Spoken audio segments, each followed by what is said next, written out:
প্রিয় শ্রোতা, আসসালামু আলাইকুম। আমি আজ বাংলাদেশ আওয়ামী লীগ যে মুসলমানদের জন্য না, সেই বিষয়ে দুটি কথা বলতে চাচ্ছি। আপনাদের যারা একটু ইতিহাসের পাতা নাড়াচাড়া করেন তাদের হয়তো স্পষ্টই মনে আছে পলাশীর প্রান্তরে নবাব সিরাজদৌলার পরাজয়ের পর তার ভবন থেকে 32টি নৌকা ভর্তি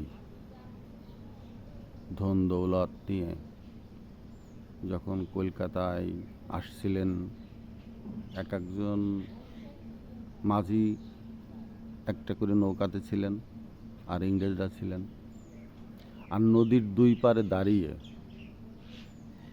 ভারতের যে জনগণ অতি উৎসাহ নিয়ে দেখছিলেন, ইতিহাসবিদ বলেন তারা যদি খালি হাতে কিলিয়ে ওই ইংরেজদের হত্যা করতেন তবু ইংরেজদের কিচ্ছু করার ছিল না। কিন্তু সেটা তৎকালীন ভারতীয় জনগণ সেটা করেনি, কারণ ভারতের সাথে ব্রিটিশের গ্রহণটা ত্বরান্বিত করেছিল কয়েকটি সংস্কৃতি। একটা হলো ব্রিটিশরা মদ খায়, ভারতীয়রা সেটা পছন্দ করতেন, মদ খেতেন। আগে নিজেরা খেতেন, পরে ব্রিটিশদের সাথে বসে খেতেন। দ্বিতীয় হচ্ছে অবাধ যৌনাচার। তৎকালীন ব্রিটিশরা এত রক্ষণশীল ছিলেন না, যেটা ভারতেও তখনও গড়ে ওঠেনি।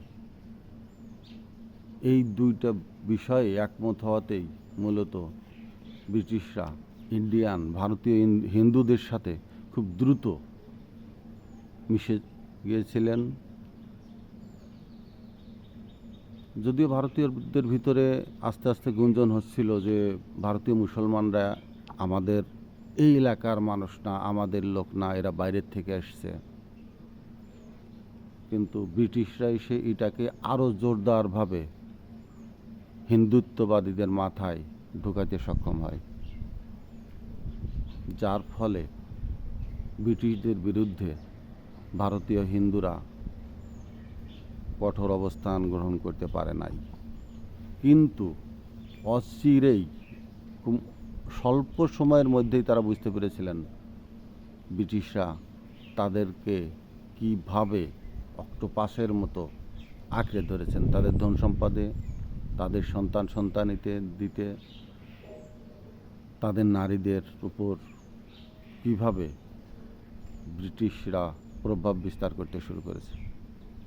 তখন কিন্তু ওই হিন্দুত্ববাদীরাই আবার মুসলমানদের পাশে এসে একসাথে ব্রিটিশদের বিরুদ্ধে লড়তে শুরু করেন। ভারতীয় কংগ্রেসও যখন ভারতে প্রতিষ্ঠিত হয় তখন জিন্নাহ সাহেব কিন্তু সেক্রেটারি ছিলেন। শুধু সেক্রেটারি না, মহাত্মা গান্ধী যখন ভারত ছেড়ে আফ্রিকাতে চলে যান আইন পেশায়, তখন কংগ্রেসের পুরো দায়িত্ব ছিল জিন্নাহ সাহেবের উপর। কিন্তু ব্রিটিশরা যখন দেখলো হিন্দু মুসলমান এক হয়ে যদি আমাদের বিরুদ্ধে লড়ে, আমাদের এখানে টিকতে কষ্ট হবে, তখন তারা আবার হিন্দুদেরকে অতিরিক্তভাবে সুযোগ সুবিধা দিয়ে মুসলমানদের বঞ্চিত করতে থাকে, মুসলমানদের উপরে অকথ্যভাবে অত্যাচার বাড়িয়ে দেয়, এবং কংগ্রেসও আস্তে আস্তে মুসলমানদের থেকে দূরে সরে যেতে থাকে। এমত অবস্থায় তখন দূরদর্শী সম্পন্ন যেসব মুসলমান নেতারা ছিলেন, এগুলো অনেক ইতিহাস, দু একদিন লাগবে আমার বলতে, তারা মুসলমানদের সুরক্ষার জন্য 1906 সালে অল ইন্ডিয়া মুসলিম লীগ বা সর্বভারতীয় মুসলিম লীগ বলে অনেকেই, 1906 খ্রিস্টাব্দে ঢাকাতে বসেই প্রতিষ্ঠিত করেছিলেন।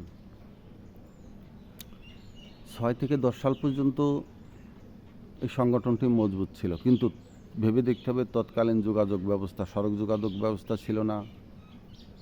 আজকে যেমন আমাদের মোবাইল, সেটাও ছিল না। চিঠিপত্র আদান প্রদান তত একটা হয়ে ওঠেনি। মানুষ পাঠাতো বা কবুতর পাঠিয়ে এক জায়গা থেকে আরেক জায়গায় সংবাদ পাঠাতো, কিন্তু সেটা খুব একটা দ্রুত সম্ভব ছিল না, অনেকটা মিসিং হতো।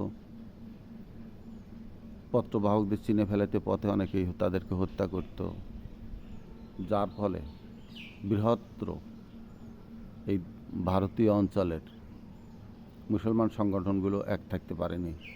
বিভিন্ন নামে বিভিন্ন জায়গা থেকে মুসলমান সংগঠন গজাইতে থাকে, কিন্তু এই ভাঙনে হিন্দু এবং ব্রিটিশ আরও সুযোগ নিতে থাকে। 1947-এ ব্রিটিশরা বাংলাদেশের থেকে, ভারত থেকে চলে গেলে, বা ভারত, পাকিস্তান, বাংলাদেশ ব্রিটিশ শাসন থেকে বের হয়ে আসার পর 1949 সালে সর্বভারতীয় মুসলিম লীগ থেকে বের হয়ে, এখানে মনে রাখবেন, সর্বভারতীয় মুসলিম লীগ 2049 সালে এসে সর্বভারতীয় বাদ দেওয়া হয়। বাদ দিয়ে পূর্ব বাংলা আওয়ামী মুসলিম লীগ নামে একটি সংগঠন হয়। কনস্টিটিউশন ভারতের সময়ের তৈরি, 49 সাল। তখন যৌথ পাকিস্তান বাংলাদেশের যৌথ সময়ে সংগঠিত হলো। কনস্টিটিউশন কি রদবদল হয়েছিল কিনা এখনও আমি জানি না, বা কেউ জানে না। যাক, সৃষ্টি হওয়ার পরে এটার নেতৃত্বে নিয়ে যে দ্বন্দ্ব, সোহরাওয়ার্দীর, ভাসানী, শেখ মুজিব, এবং এই সংগঠন দুটি সর্বভারতীয় এবং পূর্ব বাংলা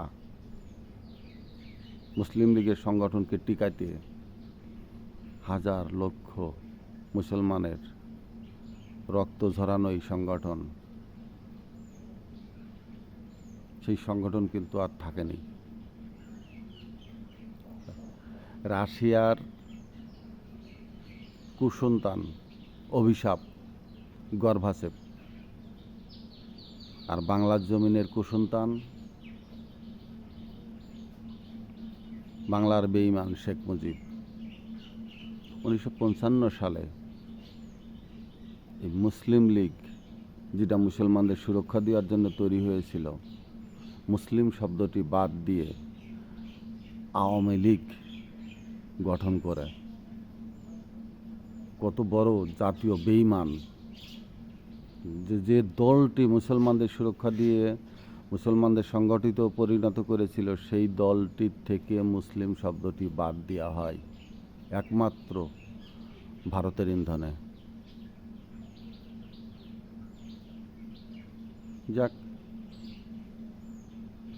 গঠন করলেন, অনেকেই বলেন স্বাধীনতা যুদ্ধ। স্বাধীনতা যুদ্ধ আওয়ামী লীগ করেছে? স্বাধীনতা যুদ্ধ আওয়ামী লীগ সৃষ্টি হয়েছে ভারতের ইন্ধনে। আমরা যদি এখন বলি আওয়ামী লীগ স্বাধীনতার নেপথ্যে, স্বাধীনতার সংগঠক, তাহলে এটাই প্রমাণিত হয় স্বাধীনতা যুদ্ধ তাহলে ভারতের জন্য হয়েছে, বাংলাদেশের জন্য নয়। যারা এটা বুঝবেন, জানবেন, তারা আওয়ামী লীগ করবেন না। আওয়ামী লীগ বাংলাদেশের রাজনীতির জন্য তৈরি হয়নি। হ্যাঁ, শুরু হয়েছে। আওয়ামী লীগ নিষিদ্ধের রিট হয়েছে। ডক্টর বদিউজ্জামান সুজনের সম্পাদক, তিনি রিট আবেদন করেছেন। আমি দেখে যেতে পারবো কিনা জানি না, তবে আশীর্বাদ করে যাচ্ছি ভবিষ্যৎ প্রজন্ম যেন আওয়ামী মুক্ত হয়, বাংলাদেশ যেন আওয়ামী মুক্ত হয়। ভালো থাক আমার দেশ, সুন্দর হয়ে উঠুক ভবিষ্যৎ প্রজন্মের বাংলাদেশ। আসসালামু আলাইকুম।